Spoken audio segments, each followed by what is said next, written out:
Bueno, seguimos adelante el modo país. Estamos con Daniel Buquet, él es politólogo. ¿Tiene mucho trabajo, Daniel, por esta época? No en particular, porque yo trabajo en la universidad, soy investigador, tenemos un departamento de ciencia política en la Facultad de Ciencias Sociales y nosotros trabajamos en investigaciones de más largo aliento, no tanto en la coyuntura. No es solo que trabajan en esta época de las elecciones. En nuestro caso no, todo el mundo trabaja todo el tiempo, ¿no? Sí, claro. Pero hay gente, como las empresas de opinión pública, Que tienen su zafra. que tienen una zafra específica porque ellas también hacen encuestas para otras cuestiones.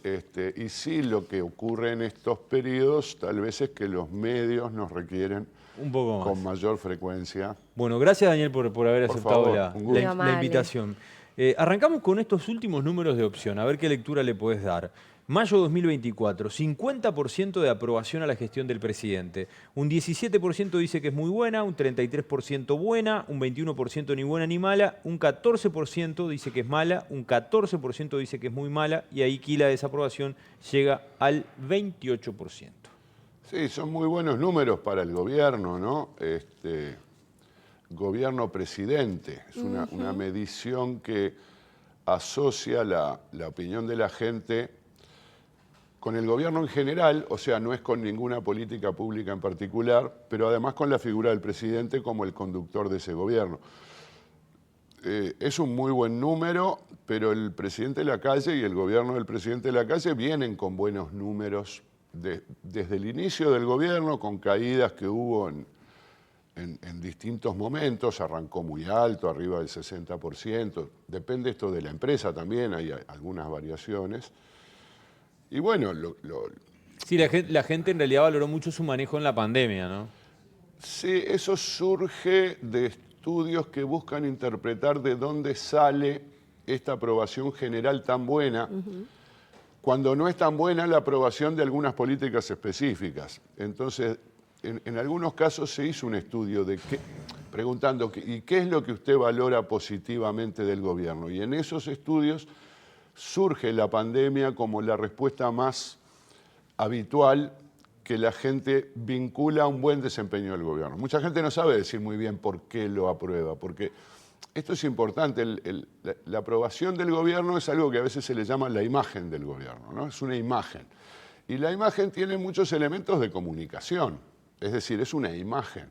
No es usted mejoró su salario o mejoró la seguridad en su barrio. Si vamos a seguridad, por ejemplo, las cifras son muy negativas respecto al gobierno y a su vez es uno de los temas que más preocupa a los uruguayos. Que más preocupa a la gente. Entonces acá yo creo que el presidente tiene un talento, más allá del... Yo creo que el gobierno puede ser aprobado en general por muchos motivos, pero creo que hay algo muy particular y es que el presidente es un gran comunicador. Ha sido un gran comunicador. Y eso incide mucho en la imagen, porque justamente la gente se queda con la imagen del presidente saliendo a responder, apareciendo aquí y allá, está muy presente, está hasta marcando la agenda, a veces por algunas cosas negativas, pero muchas veces, en fin, celebraciones, inauguraciones, donde permanentemente hay ruedas de prensa y donde el presidente tiene un oficio, una capacidad de comunicación muy alta. Y yo creo que esa es, entre indicadores que no son malos, porque hay que reconocer del gobierno que algunos indicadores económicos, sobre todo, desempleo, inflación, que son dos indicadores que en los estudios del comportamiento electoral suelen estar fuertemente vinculados al desempeño electoral de los gobiernos, ¿no? Los gobiernos caen, es decir, pierden las elecciones en términos socioeconómicos, sobre todo cuando hay creciente desempleo o creciente inflación. Y estos dos indicadores para el gobierno son buenos. Entonces el contexto es favorable. Si a eso le sumas un gran comunicador, yo creo que eso es lo que explica estos niveles.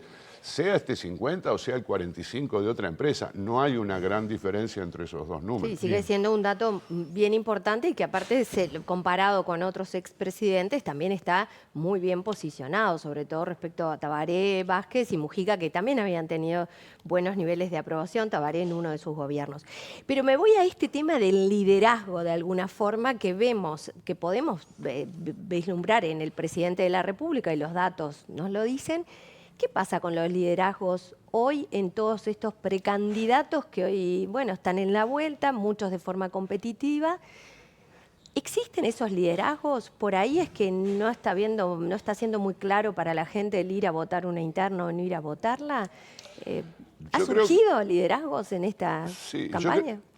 Estamos en un periodo de renovación de liderazgo, ¿no? Porque de alguna manera el presidente es un líder muy excluyente en su partido y en la coalición de gobierno hasta cierto punto.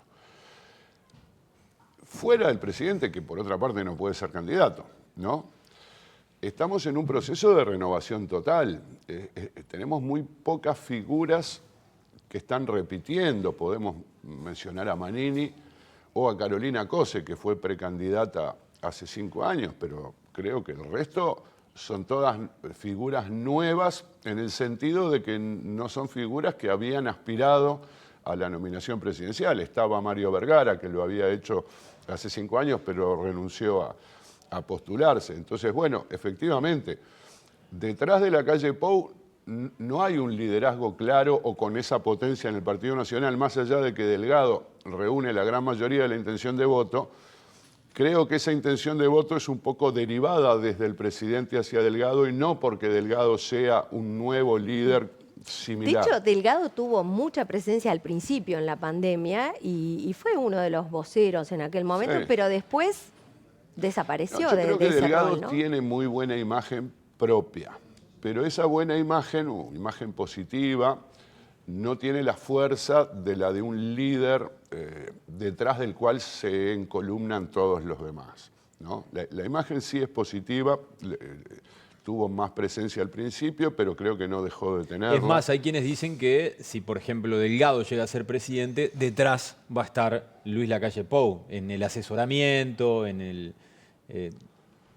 como que está instalado, ¿no? Sí, yo qué sé, eso son cosas relativas y que habrá que ver en su momento, ¿no? Son figuras muy cercanas en su trayectoria política. Álvaro Delgado fue uno de los principales operadores en la conformación del espacio político del presidente, todos. No es el único, hay otras figuras como Martín Lema, como el subsecretario Sargián, en fin, que son figuras muy cercanas, han sido figuras muy cercanas al presidente.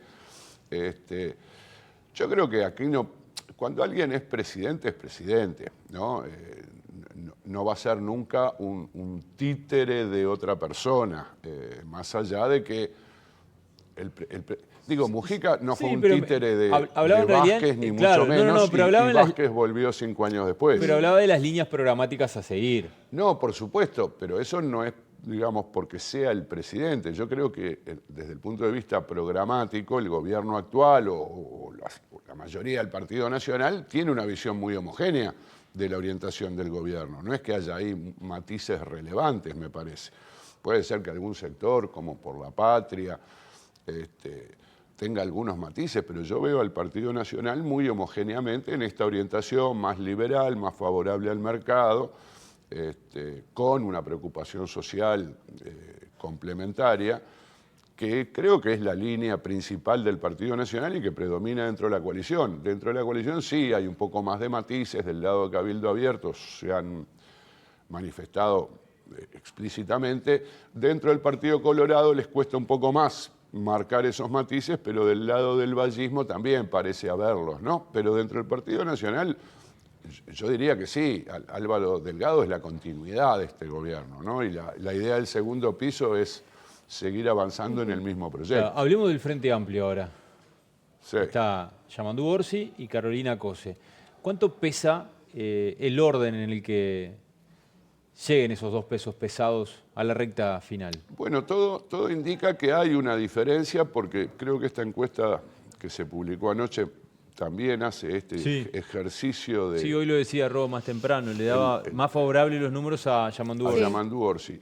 Y esto ya ha sido presentado por otras empresas encuestadoras con resultados muy similares. Son simulaciones, ¿no? Hagamos de cuenta que el candidato es Orsi o hagamos de cuenta que la candidata es Cose versus Delgado, que es por lejos el más probable candidato del Partido Nacional. En primera vuelta con algún candidato colorado, y todos los números apuntan en la dirección de que Orsi tiene más potencial electoral, más probabilidades de, mejorar la votación en primera vuelta y también de ganar un eventual balotaje, porque así como está la simulación de primera vuelta, lo mismo ocurre con las simulaciones de balotaje.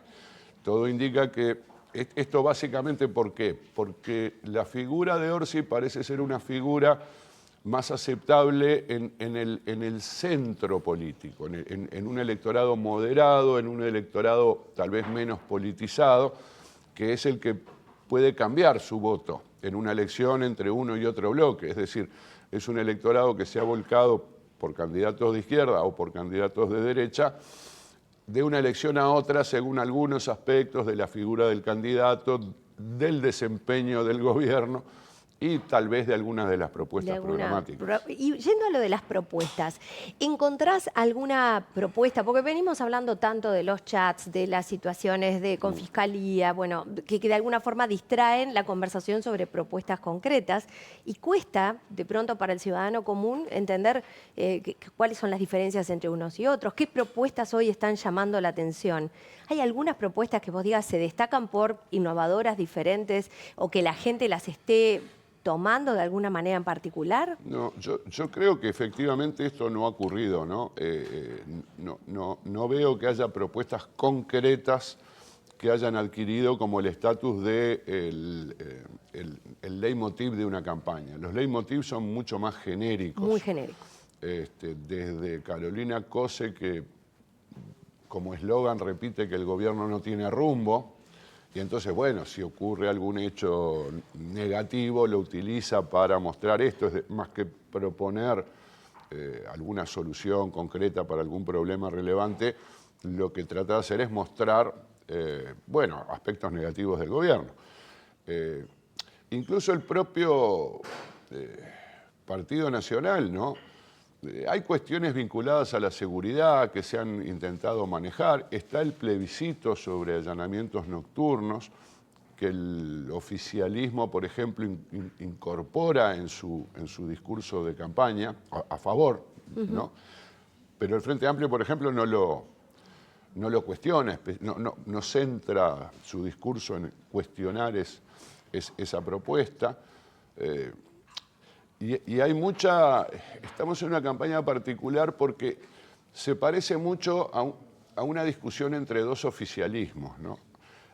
Porque como el Frente Amplio gobernó hasta hace muy poco y durante mucho tiempo, el gobierno, en lugar de generar incertidumbre sobre el futuro en cuanto a un posible gobierno del Frente Amplio, esto ocurría antes que el Frente Amplio gobernara, ¿no? Bueno, esta gente que es de izquierda, que no tiene experiencia, que andás a ver que... Bueno, ahora lo que hace es decir, no, pero mirá lo que hicieron ustedes. Entonces creo que justamente esto lleva a que la campaña se centre en la negatividad.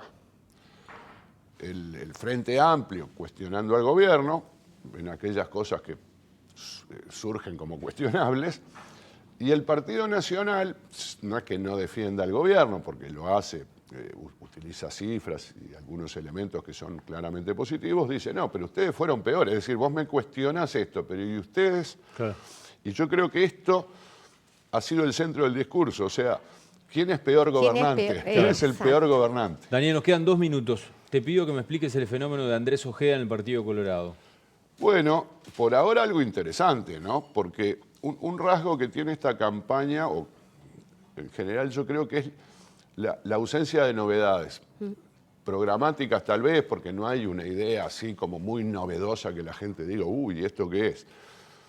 Pero las novedades normalmente surgen en materia de figuras y asociadas a alguna propuesta, pero figuras que llaman mucho la atención. Hace 5 años nosotros tuvimos grandes novedades. Totalmente. Salía Tabaré Vázquez en el Frente Amplio y tal vez no fue el partido que más novedades introdujo, pero aparecieron, bueno, Martínez, Talvi. Andrade y Talvi en el Partido Talvi. Colorado, Sartori en el Partido Partido Nacional y Nacional. Cabildo Abierto.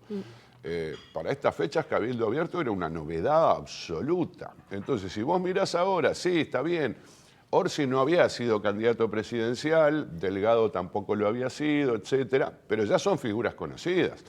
Raffo había sido candidata a la intendencia. intendenta, Manini ya lo conocemos. Entonces, ¿y dónde está la novedad de esta campaña? Y bueno, tal vez Ojeda, el Partido Colorado es un partido muy golpeado. Lo que no podemos saber en este momento es si ese brillo que está mostrando Ojeda es un brillo en un ámbito muy reducido. O sea, podría ganar la interna. Es muy difícil con los datos de las encuestas estimar Asegurarlo, resultados, claro. sobre todo en el Partido Colorado. En general es difícil, no podemos dar por seguro ningún resultado, pero en el Partido Colorado es menos. Ahora, este liderazgo que está mostrando Ojeda también en muchas encuestas en el Partido Colorado podría llevar a que es una persona joven, es una persona también que tiene algunos rasgos carismáticos, de capacidad de comunicación fuertes, y bueno, tal vez sea la gran novedad de esta elección, y tal vez sea, bueno, algo que le permita al Partido Colorado, si no pegar un salto, por lo menos avanzar en su posición dentro del sistema político y no derrumbarse como podría pensarse en otras circunstancias. Daniel Buquet, muchísimas gracias por Muchas estos gracias. minutos. Por favor, fue un gusto.